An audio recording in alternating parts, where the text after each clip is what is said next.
Hello, everybody.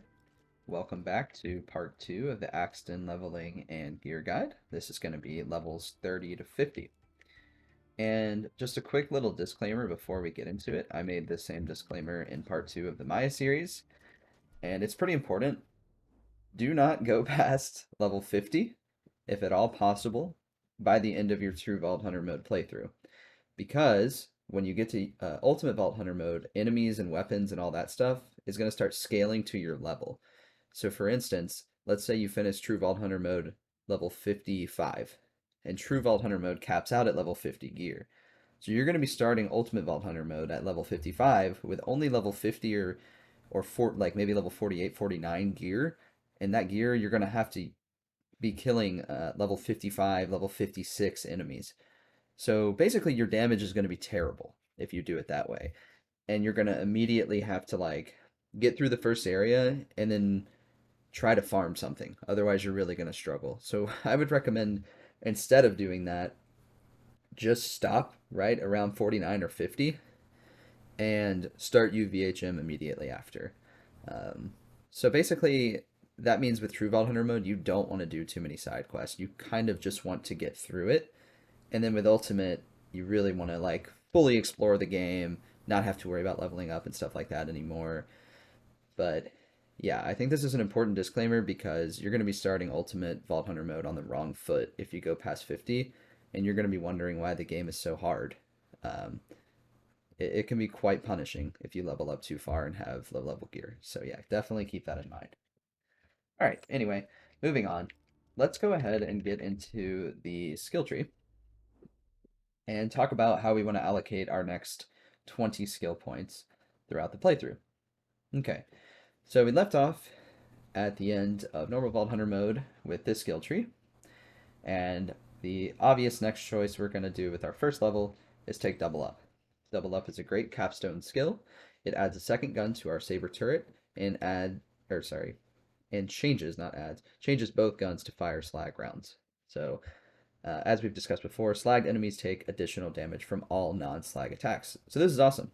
So your turrets are going to slag enemies for you. Enemies are going to take way more damage because they are slagged, and you don't even really have to do anything. I would still recommend having a slag weapon, at least for Ultimate Vault Hunter mode. You're definitely going to need it. True Vault Hunter mode, not that important, but this will help a lot in True Vault Hunter mode because every time you throw your turret out, it's just going to slag enemies for you, and you can blow them up very quickly. You'll do quite a bit of damage. Unfortunately, this skill actually lowers the damage of the turret. It's a hidden modifier. It's actually the same thing with Scorched Earth. This skill has a hidden debuff to your turret. It takes away, I think this is minus 10% damage. Forget how much damage this takes away, but I don't believe that's the case on the unofficial community patch if you're using that. But this is not the UCP, so we will be receiving that damage nerf. Don't know why that hidden nerf is there. I think it's 100% unnecessary, especially considering that your turrets don't scale into the late game on the vanilla game on PC. So it's just like another like kick in the nuts basically. So it's like no reason. The turrets do not do enough damage in the first place to be nerfing their damage with a hidden modifier. Don't like that it does that. Think it's kind of silly. But yeah, just something to keep in mind. It doesn't mean we shouldn't take the skill. We absolutely should because slag is just so nice to have, but it is just kind of a interesting point. Don't know why that's the case. But yeah, anyway, moving on. So for the rest of our true Vault Hunter mode playthrough, now that we've buffed up our turret, we've buffed up our survivability, and we've buffed up our damage a little bit as well, primarily with Onslaught and Ready. I think now that we've invested enough points in our survivability to where we can focus a lot more on damage. However, just a quick disclaimer, if you are still struggling with survivability, which I don't think you really should be at this point, especially if you're using some of the Moxie weapons we recommended in the first video, you can go ahead and take 5 points into preparation. It's a really nice survivability skill. But I really don't think it's going to be necessary. I think willing and able should cover us pretty well in conjunction with some of the Moxie weapons we'll be using. And sometimes you'll get transfusion grenades, which heal you. So I think with all of that, shouldn't be necessary to really heavily focus on the red tree right now. Okay, so with that being said, let's go ahead and start down the blue tree. We have impact or expertise to start us off. Impact, I think, is actually the common choice. Most people think like, oh yeah, like gun damage, melee damage. I want damage. Uh, what I think people fail to understand though is that expertise is actually a DPS buff and it has way more utility. So why is it a DPS buff? For one thing, weapon swap speed is really important in this game because that means you can, for instance, let's say you have the Slagga, you slag an enemy, and you very quickly switch to your weapon that deals more damage to the slagged enemy, and they're going to die much quicker. Not only that, but you have better aim speed, which I wouldn't say is like a huge DPS buff. It's just really nice quality of life. And it can be a DPS buff because it means you can lock onto your target quicker. And you get a nice movement speed buff. In conjunction with Onslaught, you're actually really fast. So what that means is you're able to maneuver around the map quicker, clear the mission quicker, and kill enemies quicker because you're simply faster. Basically, overall, the DPS buff probably isn't quite as high as it would be from Impact, but the utility that this skill provides is just fantastic. Like, I can't play Axton without this skill. I love this skill. And I think part of it is kind of hard to explain without just using it yourself. And you'll kind of see like how nice it is to just instantly swap weapons. You're aiming really fast, you're moving really fast. Like, it's just super nice. Like, for instance, let's throw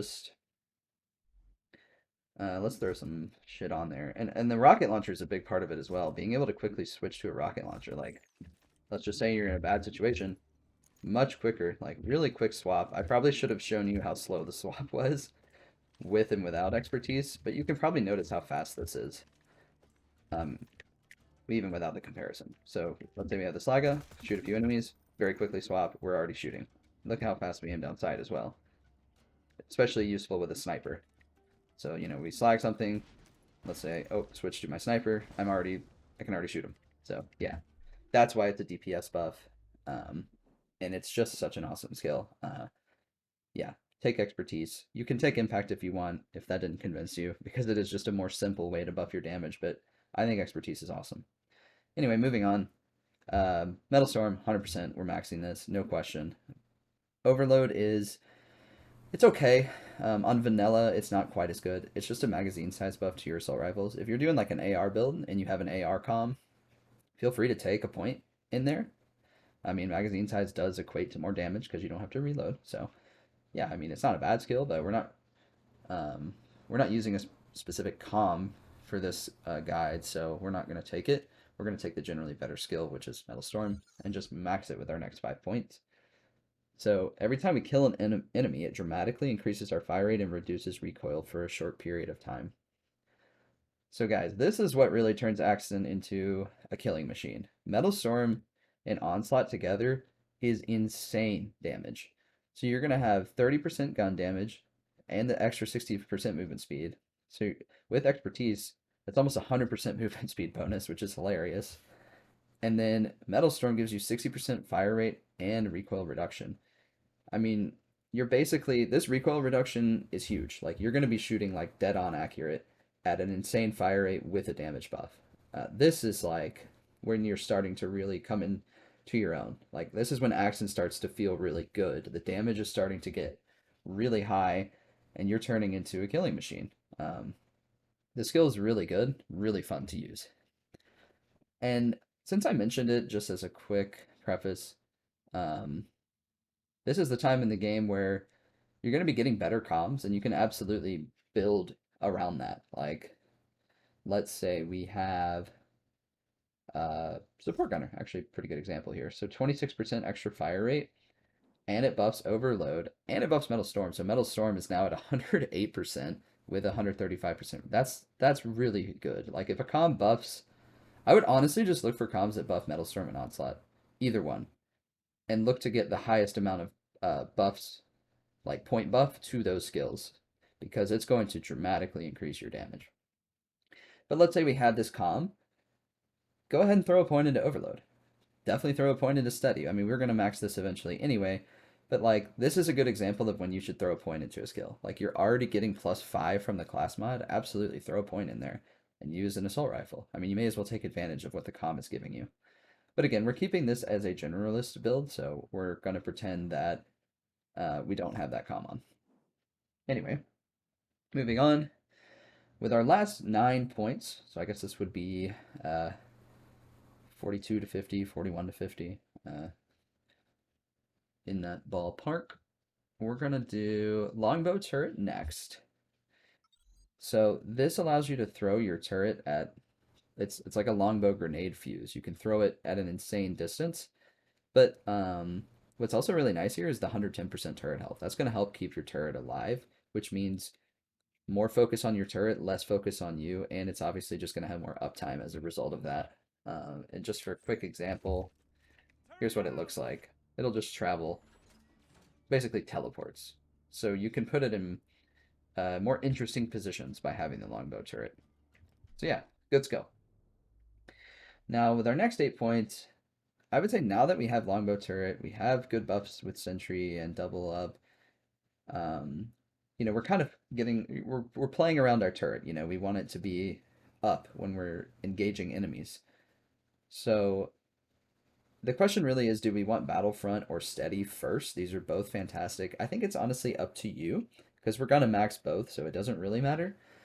But if you're the kind of player, Axton player, where you play around your turret a lot, like you don't even like to go into a battle without your turret, then you should take Battlefront. But if you're using more explosive and rocket launchers and just kind of running in there with Metal Storm and Onslaught, go ahead and max Steady because that's going to fit your playstyle more. We'll do Battlefront first. Like I said, not a big deal. We'll get the excuse me. We'll put our next 4 points in there. And when our saber turret is out, we do increased gun, melee, and grenade damage. Don't care about the melee, but the gun and grenade damage is awesome. I mean, yet another just flat buff to your damage. So your DPS, especially with your turret out, is going to be really high at this point in the game. And before we max it, we're going to go ahead and just take this really nice value point and do or die. So it allows us to throw grenades while in fight for your life. I cannot like say just how good this skill is. That's really nice. Axton does a ton of grenade damage, has a lot of grenades. Like it's going to be very easy for him to get grenade kills while in fight for your life. It's just another tool for you to get up from fight for your life. And you get a flat 10% grenade damage and rocket launcher damage buff. That's awesome. Great skill for 1 point. Like amazing skill for 1 point. And then we'll come back and finish off Battlefront. So at this point, your DPS should like really start to feel good, especially with the turret out. Like you should be pumping out damage. You should be able to just kind of run around and kill shit, and you have good survivability because of able and willing, so you won't be going down that much either. Okay, so for our last 2 points to get us to 50, we're just going to go ahead and start with steady. And we're going to probably max this immediately once we start UVHM, but let's go ahead and grab steady. So this just reduces recoil with all gun types. So yet again, you have synergy with Metal Storm. You're going to be firing basically like 100% accurate with Steady and Metal Storm together. So it reduces the recoil and it increases your damage done with grenade and rocket launcher. This is what I was talking about. This is where you're getting your grenade and launcher damage from. It's Battlefront, it's do or die, and it's Steady. And it's a lot of it. 30% here, 10% here, and I believe, I forget what the grenade damage, I think this is 5% intervals, so it should be 25% grenade damage. Yeah, 25% at level 5, I believe. Or wait a second. If it's 15% at 20, um, or sorry, 20% at level 3, 25%. It's actually 30%. Another 30% grenade damage. Sorry, math is hard. Yeah, so that is, what, 70% grenade damage? And then if we throw on a comm on top of that, all of a sudden it might be a lot more. Uh, like for instance, what did I have on earlier? The support gunner, it buffs steady. So once we max this, we'll have 10 points in it. That'll be, um, let's see, it'll be around, I mean, just about double this if we have it max. Or, sorry, we would have 9 skill points. So 35%, it'd be 45% grenade damage. Looks like my math was wrong. So 5 points into steady is 25%. I don't know what I'm smoking today. I was right the first time. 30% is 6 points because we have the con that takes us over. Yeah, basically, long story short, your grenade damage and rocket launcher damage can get incredibly high on Axton. Like, this is where your DPS is coming from. This is where you should start to consider more heavily using weapons that synergize with your kit. Weapons that do grenade damage, like the Crablaster, the child grenade that it drops does grenade damage. The hail, it gets grenade damage buffs. I don't think a lot of people know, like, I think that's kind of the problem with Axton is I don't think everyone knows like what guns are boosted by grenade damage and which ones aren't. And I will actually post a guide in the description that shows every type of splash damage and what guns benefit from it. So like for example, hail gets grenade damage buffs, Crablaster grenade damage buffs, Hornet grenade damage buffs, like Thunderball Fist grenade damage buffs. This is when you should start considering like, okay, I have all these grenade damage buffs. I should probably use guns that get buffs to it. Hellfire, another one, grenade damage buffs. TDR chucking, that is grenade damage, so it's going to get boosted by it as well. Plasma casters, grenade damage. So yeah, just those are just a few examples, and honestly, those are some of the best examples. They do a lot of damage. Whereas on the other hand, um, your Ravagers, your Spitters, like your launchers, obviously they're going to be getting buffed by rocket launcher damage, which is nice. So the rocket launcher damage, that's going to make your fight for your life a lot easier. And honestly, you can just run around with something like the Bada Boom and just blow stuff up. You're going to do a lot of damage with rocket launchers. So that is kind of what we want to focus on. Okay. So yeah, I think this is going to be the skill build for level 50. Just to zoom out so you can see what it looks like. This should be a nice mixture of survivability, damage, and utility. And then the gear, not going to go into too much detail because I went into a lot of detail in the first video. Nothing has really changed. Again, just try to use guns that are boosted by rocket launcher and grenade damage. So I already pointed out a few, and I'll post that guide so you guys can see some other examples of weapons that are boosted by grenade damage. But also, of course, literal grenades are are buffed by grenade damage as well. So start focusing more on your grenades. Find some good grenades and just spam them. They'll do a ton of damage when, especially when you get Battlefront, Do or Die, and Steady going. Like they're gonna really start helping you out there. And then yeah, here's a few comms. I think there's obviously more, and I'm gonna get more into detail on like what you should be farming on UVHM, like legendary gear. These are just easy to acquire ones. This isn't like an end all be all. But yeah, I think these four are good variants. And do not feel afraid to use any of these. Just pop them on and respec your skill tree if you want. Like, get the most out of them. Like, if we have an expert grenadier comm, you should be putting a point into grenadier. Like, for example, like just get the most out of your comms. You may as well put a point into impact. Like, that's really good value. Putting 1 point into a skill and getting 5 skill points worth out of it. Like, yeah, you should be using that. So yeah, that's just an example. Shields kind of stays the same. Just find high recharge rate, low delay. Capacity is not a huge deal on Axton because he's more about recharging the shield really quickly rather than like having a high tanky capacity. Um, so yeah, but it doesn't really matter. Just use pretty good shields. Use what you find. Wouldn't worry about farming any until Ultimate Vault Hunter mode. And then Relics stays the same. I would focus on cooldown rate, explosive damage for sure, actually. These are just world drops. You get them from farming chests. Nothing you have to do in particular. You just kind of need to get lucky to get one of them. But explosive damage will be really nice because that's going to be buffing like everything you use. Like explosive grenades, your explosive launchers, your Torgue weapons that do explosive damage, your Ravager shotgun. Like these are all good explosive weapons that are going to be buffed by that relic. Yeah, so Moxie's endowment becomes a lot less useful. It's just not enough of a boost to be worth it. In the early game, you don't really need the damage buffs, which is why I recommend it. Like, you don't really need the bonus explosive damage. You'll be doing fine. But in True Vault Hunter mode, you could start using the extra damage and cooldown rate a little bit more. So, yeah, I think, again, gear stays relatively the same if you want to understand uh, more in detail the geared. I would just go back and watch the second half of my first video to understand some good guns to use and where to find them. But generally staying the same, guys. Excuse me. Yeah, and I think that's pretty much it. For Ultimate Vault Hunter mode, we'll go over some of the basic mechanics that you need to understand to get through it, general gameplay tactics and tips. and farming tactics, and I'll add more weapons here that are worth farming. Um, for Ultimate Vault Hunter mode, there's a lot that I haven't included because they're a little bit harder to get, but once you're on UVHM, it becomes more worthwhile to start farming your weapons. Otherwise, it's going to be a little bit challenging. So yeah, there's the build. Here's some gear. I hope you enjoyed, and I will see you guys next time.